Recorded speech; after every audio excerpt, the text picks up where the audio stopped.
Now we talk about project analysis and evaluation.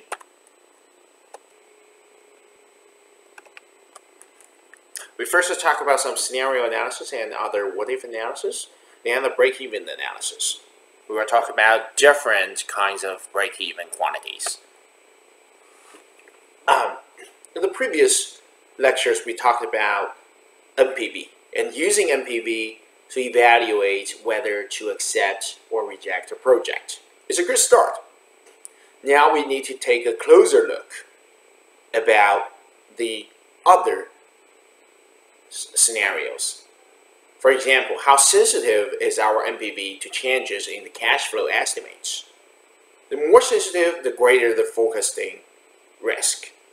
Like, your NPV is based on the quantity of goods that you're expecting your store to sell. You may have a positive NPV if you expect that you can sell 5,000 women clothes a year. But what if you can only sell 4,000 clothes? Will the NPV be smaller? For sure, yes. But will it be still positive? We don't know. If it's still positive, we can still conduct this, accept, and implement this project. If it's negative, our decision will change. So we want to know the sensitivity of the NPV to the sales.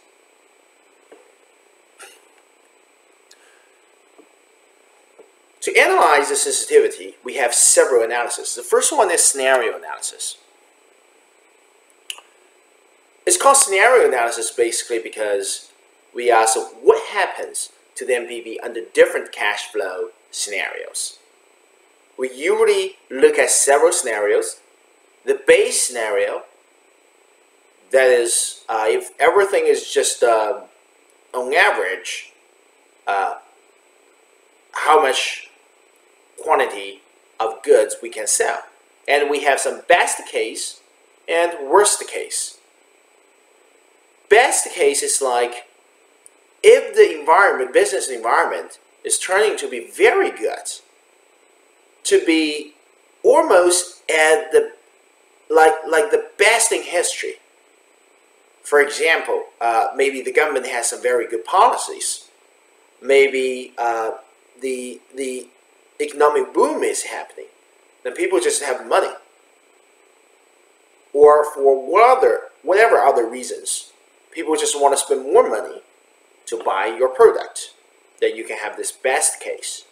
And you probably can have the worst case. At the time of recording this video, we are in the middle of a COVID-19 pandemic. And in this case, most of the not only the clothes stores, but most of the stores were closing around the world because people have to stay home. So nobody is going out to visit your store, and very likely your sales can be zero. Look at in 2020. Look at in this the Chinese New Year, spring break, those period.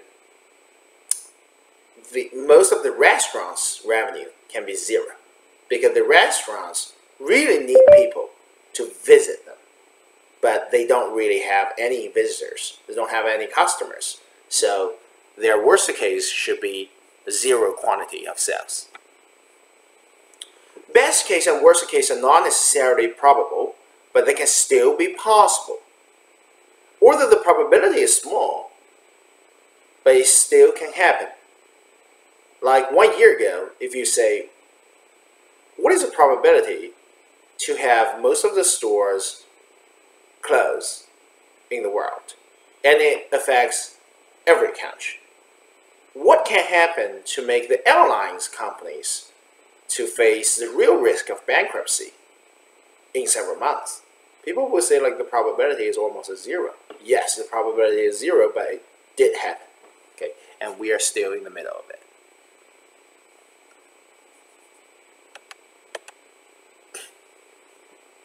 Look at this table.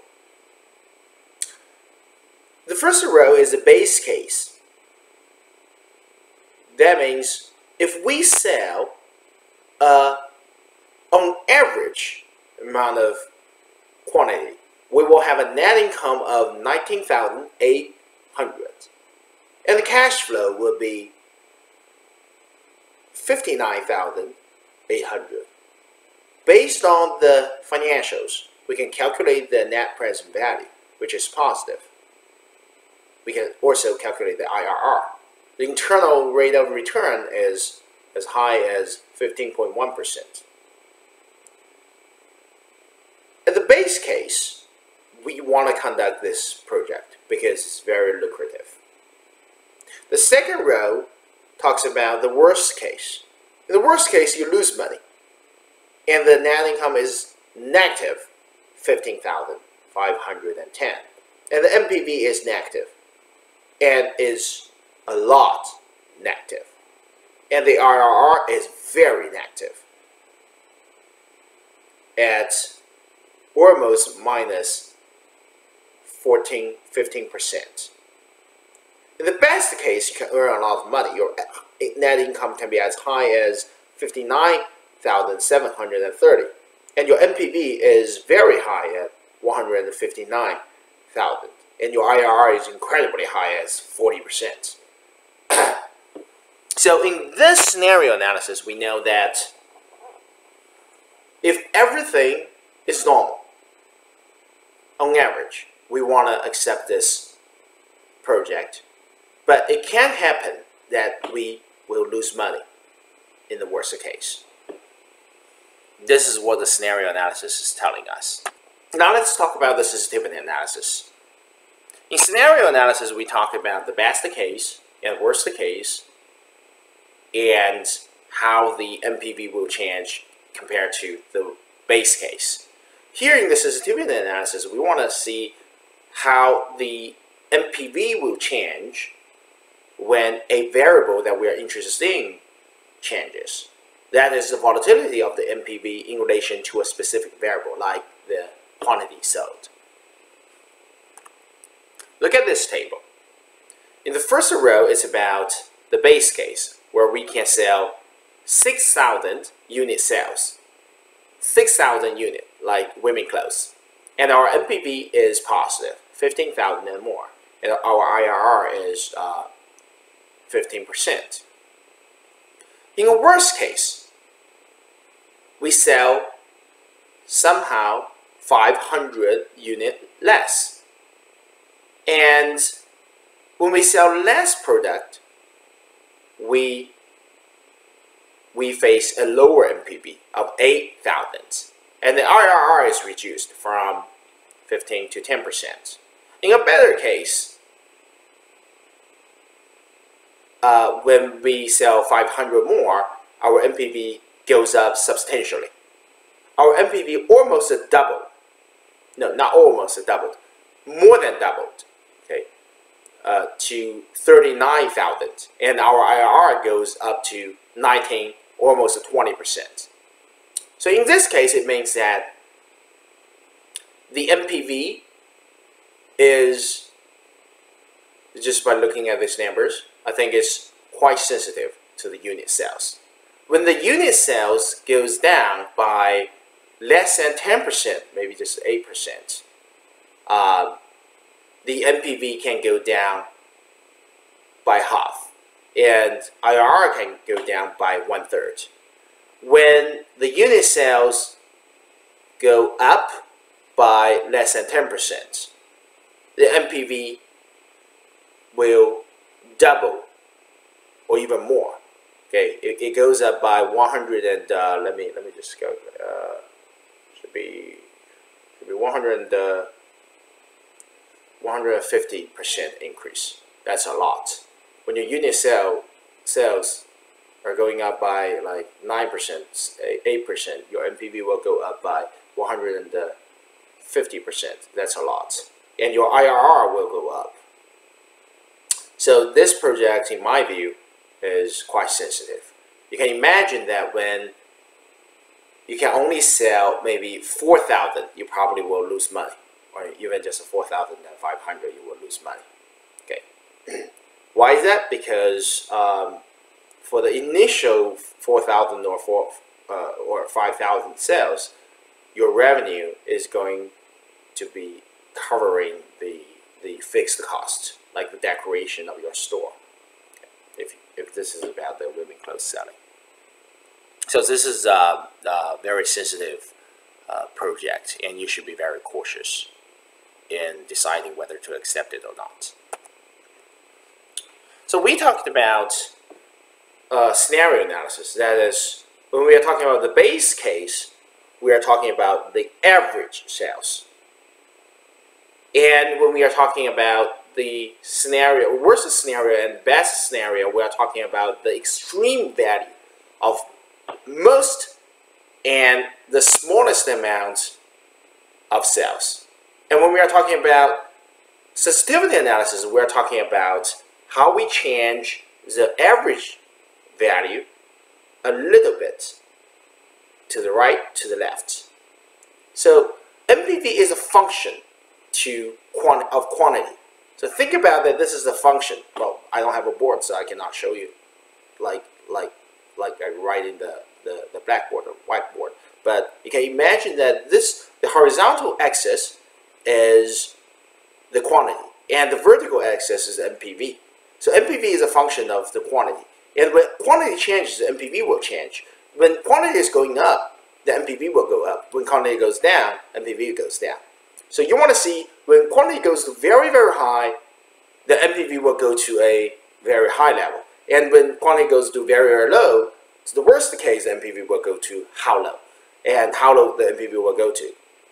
And for sensitivity analysis, you want to move the quantity a little bit, shift from the average value, average number.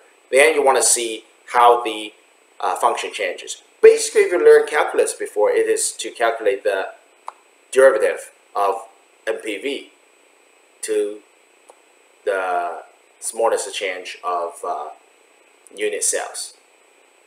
Here we use a unit sales, so selling quantity as an example, but just like this slide is telling us, it doesn't have to be the sales. You can also make the sensitivity analysis or scenario analysis for, say, tax rate. If the right now maybe the tax rate is let's say 15%. What if the tax rate goes to 17%, 16%, or 14%, 13%? How much will your NPV change? Then, for each case, you can create a pro forma statement or projected statement, financial statement, and calculate the NPV. You can calculate the net income, operating cash flow. Then you calculate the CFFA. Then you can use the CFFA to calculate the NPV. So for whatever variable that changes a little bit, less or more, you can calculate how much the NPV goes up or goes down. Okay, so now you can calculate the sensitivity. You want to take the project, usually the risk-averse people want to take the project with not that much sensitivity. It's a low risk or low return project for most of the people. Some risk-loving people, they want to have some very high sensitivity projects. That is, if they have bad luck, or if they are not operating that very well, they lose a lot of money. But if they have good luck or they can do very well, then they can earn a lot of money. These people are very risk-loving. But academic research says that risk-loving people is just a small proportion in the whole population. This is sensitivity analysis. Simulation analysis. Simulation is really just this expanded sensitivity and scenario analysis. When you go to the master, pursue a master degree, or maybe in your final year, you probably will be learning the Monte Carlo simulation. So this is not very difficult. It's just about, think about here for the sensitivity analysis table. You are now calculating the NPV and IRR when the unit sales 5,500 and 6,500. What about you can calculate the unit sales, the NPV when the unit sales are 5,999, then 500,998, and when the unit sales are 6,001, 6,002, and 6,003. In these cases, you can calculate the very, very detailed the projection of NPV when unit sales change smoothly. So eventually you will be able to generate a curve when the unit sales are increasing by 1, and then by 1 by 1, then you can calculate the NPV's curve. It goes up rapidly, or it goes up smoothly. Because this is a simulation analysis. How do you make a decision? If the majority of your scenarios have positive NPVs, then you can feel reasonably comfortable about accepting the project. If you have a crucial variable that leads to a negative NPV with a small change in the estimates, which in the sensitivity analysis, then you may want to give up the project. For example, tax rates. If the government make a sudden policy and you also want to estimate the probability that this small change of the variable happens. Like it can be tax rate, it can be the input in the income statement. You will see the cost of goods sold. So that means it's a raw material price, and you can also calculate when the raw material price goes up by 10%. How much your profit will be affected. It probably will be more than you think. Sometimes when your raw material price goes up by 20%, your profit may drop by 100%. That means your profit will be 0, or you will even lose money. Because that's pretty crucial. Then if you find that the raw material input is a crucial variable, then you want to make very careful investigation about the raw material market and see the probability that the price will go up. Okay. And the same for tax and other variables. That is the first part of this chapter. The second part is about the break-even analysis. We talked about making money or lose money. Making money means that it has a lot of meanings. Some people say, I make money. But from the income statement, you don't really see that. They still say, I make money. Making money can mean that you make positive operating cash flow. That means if I'm running this women's clothes shop, I make profits by selling the clothes every year. But it doesn't really take into account the depreciation, the initial capital investments, and other factors. Okay, we can also say I make a lot of money by talking about making positive NPVs. We can also say we make money by meaning other things. So when people say they make money, you better think twice what they are referring to. Maybe the concept of making money for him or her is very different from yours. Therefore, in the break-even analysis, we have different break-evens. The break-even quantity means that this is a quantity of goods that you have to sell to make you say that I make no money, but I don't lose money. Okay, I'm not saying that like the NPV is 0, because that means the financial break-even.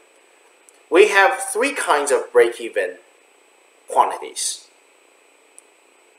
Accounting break-even. Accounting break-even quantity means that at this quantity of goods sold, your net income is 0. If you say I make money, by meaning that your net income is positive, then the break-even quantity, the accounting break-even quantity means that your net income is 0. The cash break-even quantity is a quantity of goods sold that makes your operating cash flow 0. The financial break-even quantity is the quantity of goods sold to make the NPV 0. They 3 are different. So the break-even quantities are different.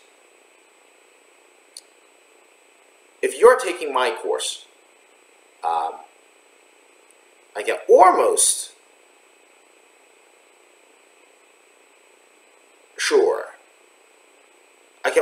be sure to tell you that this part will be in the final exam. So you better review this part. But I'm not 100% sure. I'm only 99% sure. Okay. Small probability event can happen. So, but you'd better just review it very carefully. There are 2 types of costs. To calculate the break-even quantity for all the 3 types, we need to make some calculation. There are 2 types of costs that are important in break-even analysis: variable costs and fixed costs. We explained it before in the previous videos. Variable cost is a cost that only occur when you produce an additional unit of good. Like women clothes. For women clothes, your raw material is cloth and like the fiber, something, other raw materials. And fixed costs can be the equipment. Okay, and to make the women clothes, or for the sellers, the fixed costs are your decoration costs and company registration fees, a lot of other things, electricity, water fees. No matter how many clothes you sell, even though you don't sell anything, your fixed cost is there. That's why it's called fixed. The total variable costs equals quantity times cost per unit. And fixed costs are constant regardless of output. Okay, we call it FC. So the total cost is equal to FC plus V times Q. V is a variable cost per unit. Q is a quantity sold. For example, your firm pays $3,000 per month in fixed costs. You also pay $15 per unit to produce your product. What is your total cost if you produce 1,000 units? Your fixed cost is $3,000 for sure. It doesn't vary with the units that you produce. And 15% per unit is the variable cost. So the total variable cost will be 15% of $15 times 1,000 units. That's 15,000. What if you produce, so the total cost will be 3,000 plus 15,000. That's 18,000. What if you produce 5,000 units? The fixed cost is still 3,000. And the total variable cost will be 15 times 5,000 units. That's 75,000 units. So the total cost will be $78,000. There are some other concepts. Average cost. The average cost is equal to the total cost divided by the number of units. It will decrease as the number of units increase, because the more you produce, the less fixed cost per unit is. So the fixed cost per unit will decrease when your units increase. The reason is that the fixed cost is fixed. Okay, when it's divided, the average fixed cost is the total fixed cost divided by the number of units. So when the number of units increase, the average fixed cost is going down. So the total average cost is going down. The marginal cost is equal to the cost to produce one more. It's defined as the cost to produce one more unit, and it's equal to the variable cost per unit. That's the marginal cost.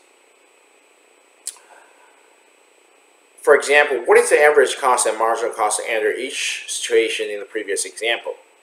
The marginal cost should be just the 15. Okay, and the average cost when you produce 1,000 unit, it's 18,000. The total cost divided by 1,000, it's $18. And when you produce $5,000, we calculated that the total cost is 78,000 divided by 5,000 units produced. That's the average is $15.6. So when the units go up, the average cost is going down. Accounting break-even means the quantity that leads to a zero net income.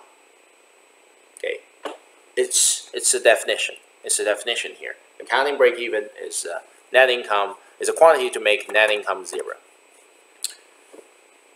So to calculate that, we want to first have the net income formula.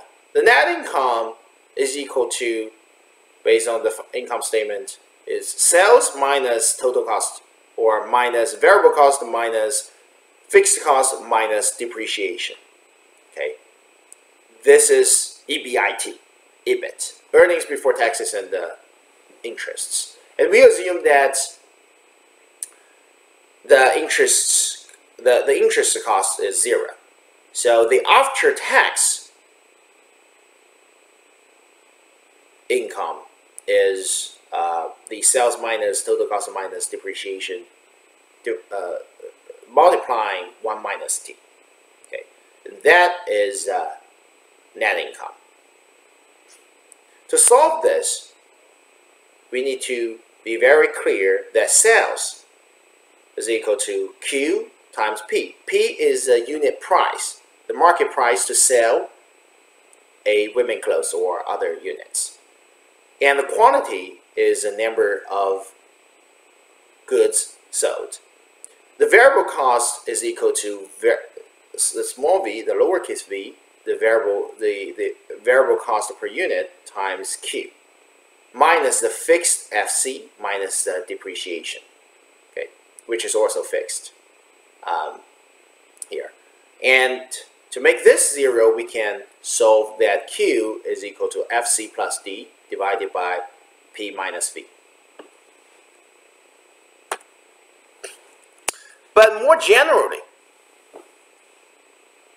we have another formula. More generally, the OCF, operating cash flow, in the previous video we know that the operating cash flow is defined as net income plus depreciation. And it is the sales minus variable cost minus fixed cost minus depreciation plus depreciation.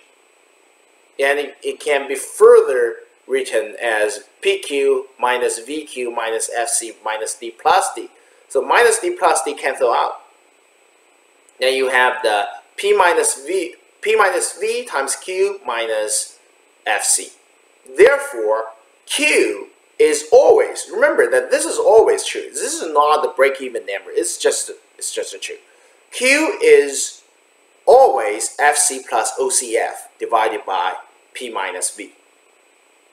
Remember that OCF is equal to NI plus D. And the accounting break-even, NI, net income is zero, right? So OCF is just equal to D.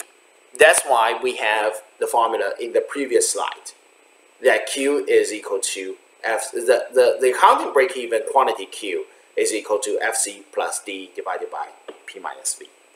If Ni is not 0, then it's just the FC plus Ni plus D, which is FC plus OCF divided by P minus V. We can use this more general formula to derive the break-even quantities for 3 kinds of break-even analysis. For the accounting break-even, when Ni is 0, then OCF is just D. Okay, so Q is just FC plus D divided by P minus V. In the cash break-even analysis, OCF is 0. It's not just net income is 0, it's net income plus D is 0. So Q is just FC, fixed cost, divided by P minus V. Okay, Q doesn't need to be as much. In this case, in the cash break-even analysis, the cash break-even quantity doesn't need to be as much as in the accounting break-even quantity because OCF is greater than Ni if D is positive. When the quantity makes Ni equals 0, it must make OCF positive. Therefore, the quantity making OCF 0 is smaller than the quantity making Ni 0. Okay. From the formulas is even more clear because the cash break-even quantity is just FC divided by P minus V, and the accounting break-even quantity is FC plus D divided by P minus V. So if D is positive, then the accounting break-even quantity is always greater than cash break-even quantity. For the financial break-even quantity, here we define that NPV is 0. Okay, no matter what NPV is, you know that the Q is FC plus Ni plus D divided by P minus V. And you know that when NPV is 0, Ni must be positive. Why is Ni always positive? Because if it's negative, that means that you are not making money and you have some initial investment. So your NPV must be negative. So to make your NPV positive, then Ni must be positive. I'm sorry, to make NPV 0, then Ni must be positive. Therefore, the financial break-even quantity Q, which is FC plus D plus Ni divided by P minus V, must be greater than FC plus D divided by P minus V, which is accounting break-even quantity. That's what the conclusion is, the last line that I wrote. The financial break-even quantity is always greater than accounting break-even quantity, which is always greater than cash break-even quantity.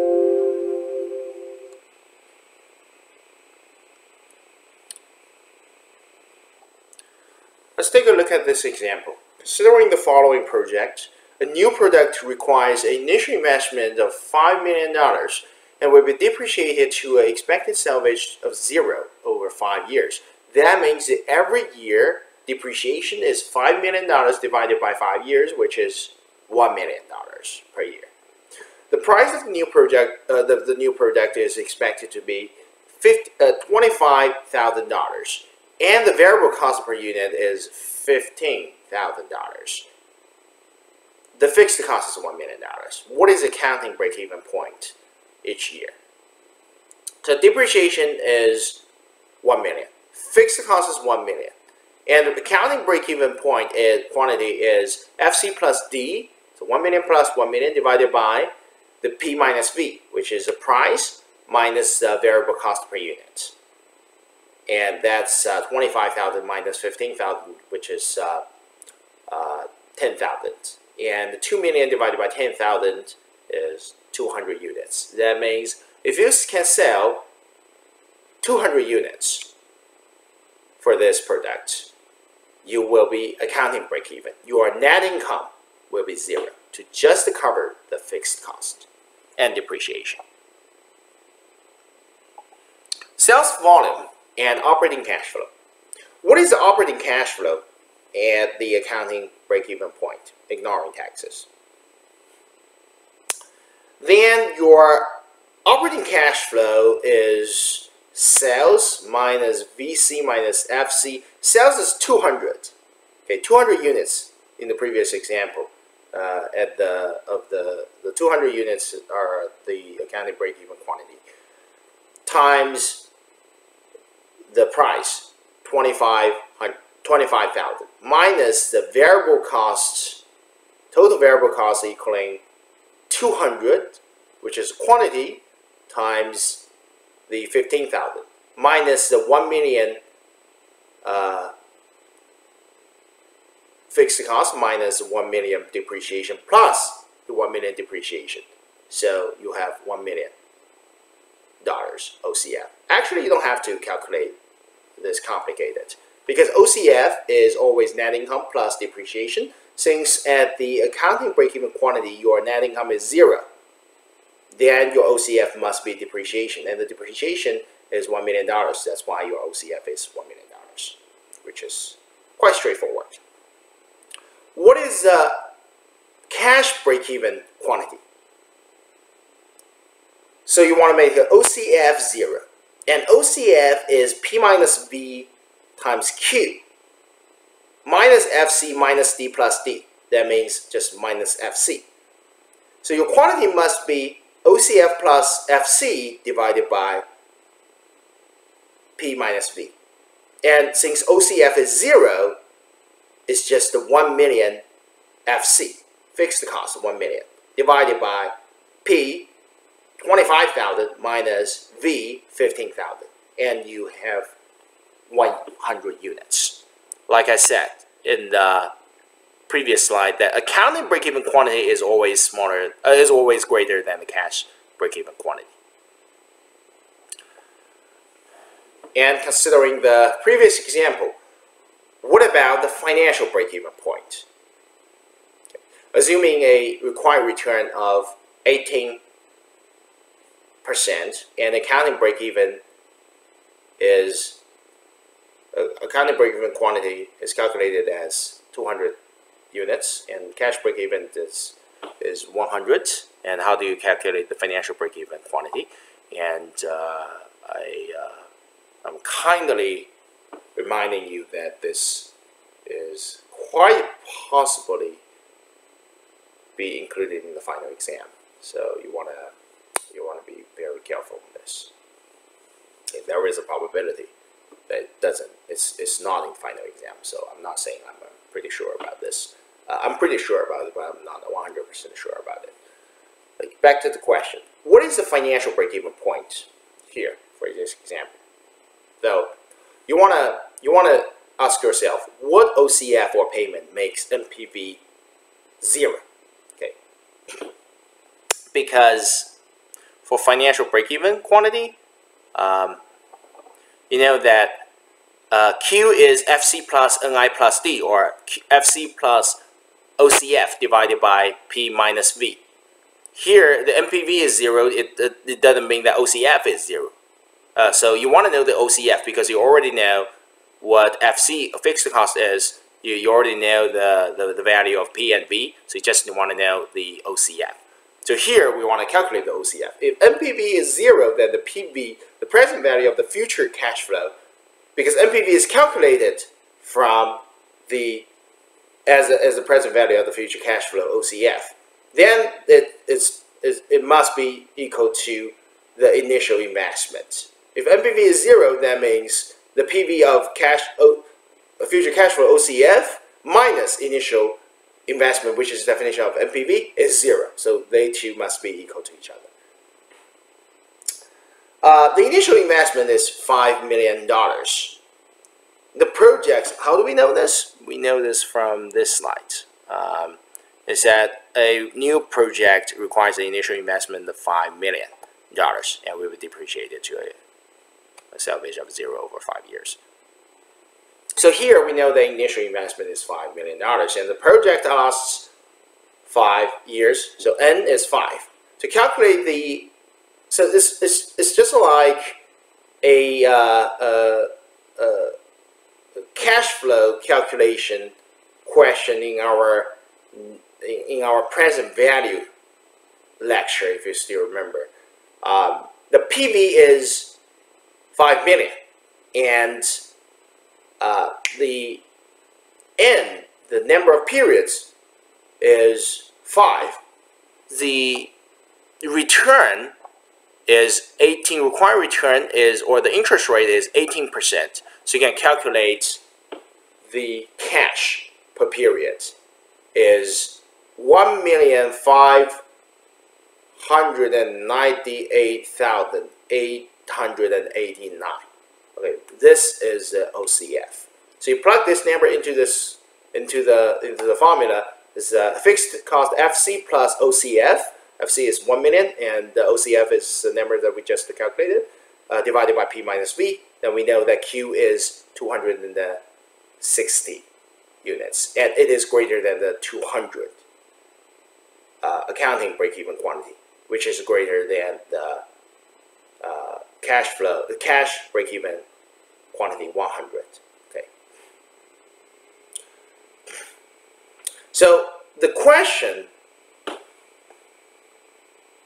that whether to accept this project now becomes, can we sell at least 260 units per year? If we can sell more than 260 units per year, that means the NPV is positive. And when the NPV is positive, we want to accept this project. If we cannot sell 260 units per year, that means our NPV will be negative, which means that we will reject this project. Okay. So now we are turning an abstract big question into a feasible, smaller, more concrete and accurate question.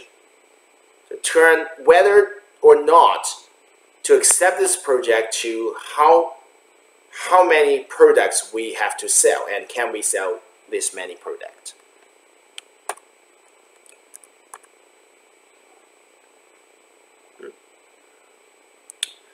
So in sum, OCF has several ways to calculate it, and it can be the EBIT minus taxes plus depreciation, and OCF can also be written as net income plus depreciation. It's also taxes minus variable cost minus fixed cost minus taxes minus depreciation plus depreciation, so they cancel out. If our tax rates are not 0, then OCF is equal to sales minus costs times 1 minus T plus D times T. D times T is a tax shield. Tax shield is the amount of money you save from recording depreciation. So you have, because you record depreciation, you have lower net income, so you pay lower taxes by D times T. But actually, your cash flow is not lower by D, because D is just a hypothetical deduction of the loss of value from an initial investment. So the OCF is the after-tax sales minus costs plus the tax shield. There are some quick quiz like the definition of sensitivity analysis, scenario analysis, and simulation analysis, and some other comprehensive problem about the calculation of the 3 break-even quantities. And I leave them to you for a tutorial.